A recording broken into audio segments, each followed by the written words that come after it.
Hi, so I wanted to tell you a story about a few months ago, or about a month ago, Derek and I were kicking around the idea of going to Hawaii. And so for about a week, we were planning and watching videos on what island to go to, what would be best for our family, the weather, what time of year to go, and all this stuff. And after about a week of doing that, I got on my phone one night before bed and I was just scrolling through news, and somehow I came across this video, and it was like a documentary, and it was about orphanages in China. And the stark contrast that I suddenly was aware of about what was going on in my life compared to what was going on in another part of the world, it was heartbreaking to hear what was going on. Supposedly, I don't know what's going on really in China, but to see something like that and to hear about how many babies are being literally thrown away, and that they're dying out on the streets, they have nobody to take care of them, and then the lucky ones go to these orphanages that there's not enough people to take care of them, and some of the horrible things that are going on in there, that the caregivers are doing to them, was just devastating. And it really made me take a step back and think about my priorities and God's priorities. People talk about, why doesn't God do anything about these horrible things going on in the world? And I think about, you think about it as in, well, God is in us, and we should be his manifestation of himself on this earth. We should be his hands and feet. To show love to somebody is to meet a need.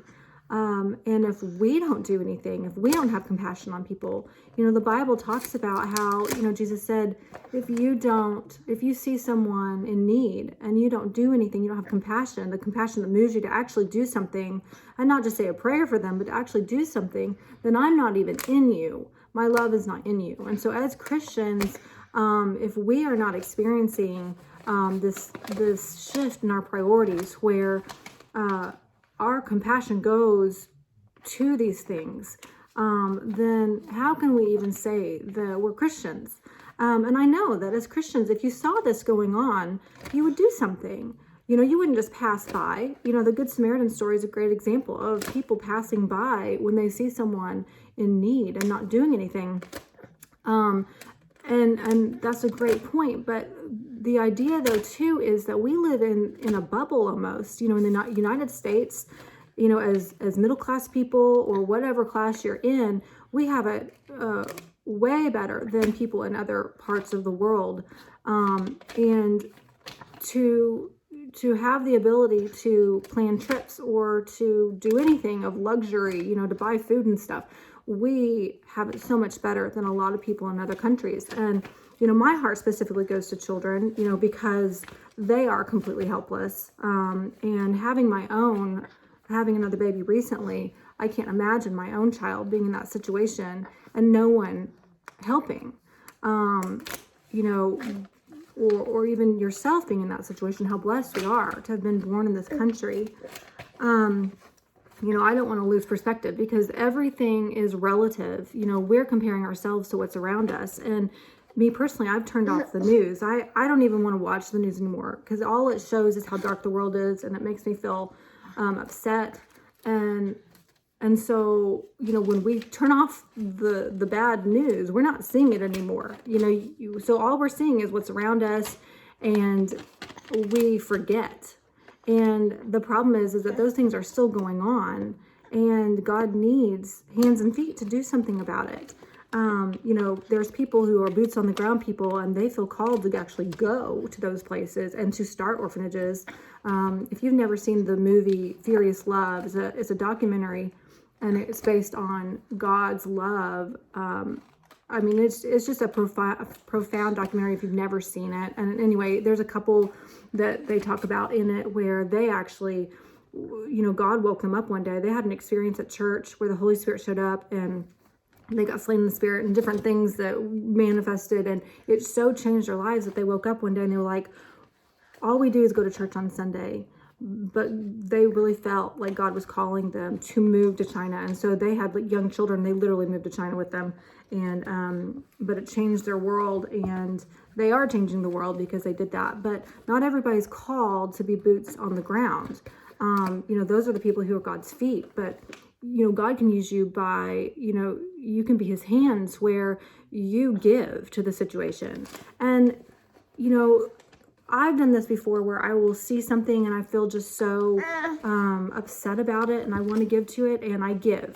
But then I forget about it, and I go about my life, and I have forgotten all about that. And so a way around that is to literally, and I'm just talking about like in practical circumstances, like obviously to pray because God works through prayer, but to give and set it on auto pay, like, then you don't have to think about it all the time.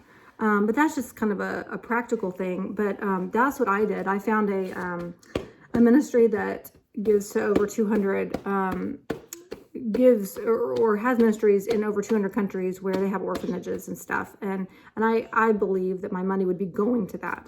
But, one time a few years ago, it's been more than a few years ago, but even back then, I was never settled on my money just giving to the church. Let me give you an example. So I was sitting, we had visited a church, and the pastor started talking about how he was going to do a renovation on the church, that they were going to replace the carpets and the lights and the chairs.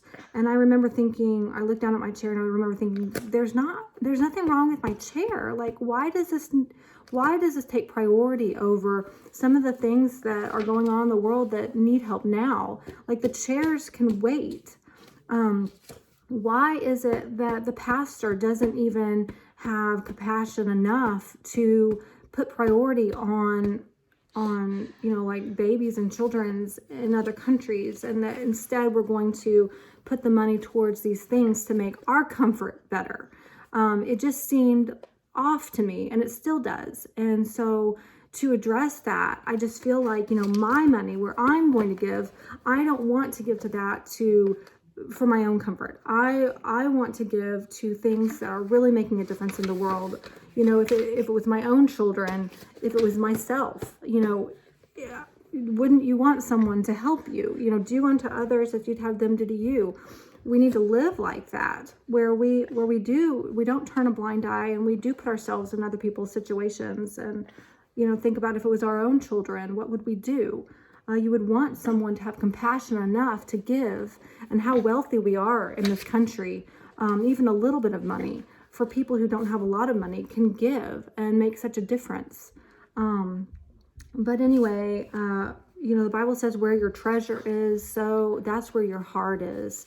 And so if you take a step back and look at your finances and look and see what it all goes to, life is expensive. We have major expenses in our lives. We have our families to take care of.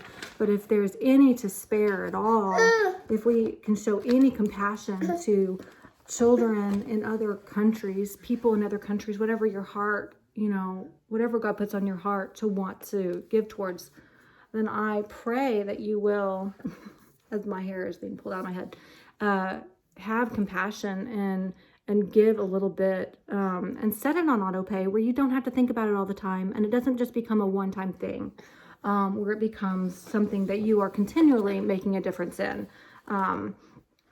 So, some people are called to adopt, some people are called to give. Another thing you could do is to train up your children to be compassionate.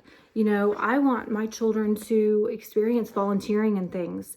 One time I took Oliver to go do this tie blankets where we would tie these blankets. It was no sewing blankets, and you just tie them together. But anyway, we were making them. It was a charity that was giving them to children who had been rescued from child trafficking, human trafficking. And of course I didn't give that information to Oliver, but just that we were making blankets for children who needed blankets is what I said. Oliver's still very young. He's only 8.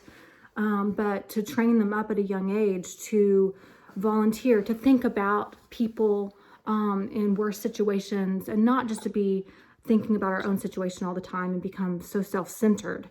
And as a church, I wish it was talked about more. I wish that it took more precedence more in the churches that we go to. But you know, in your own life, it can. Even if the pastor's not doing it, even if it's not a priority, you can put your money where you want it to go, and be God's love to people, because God's love is truly meeting a need.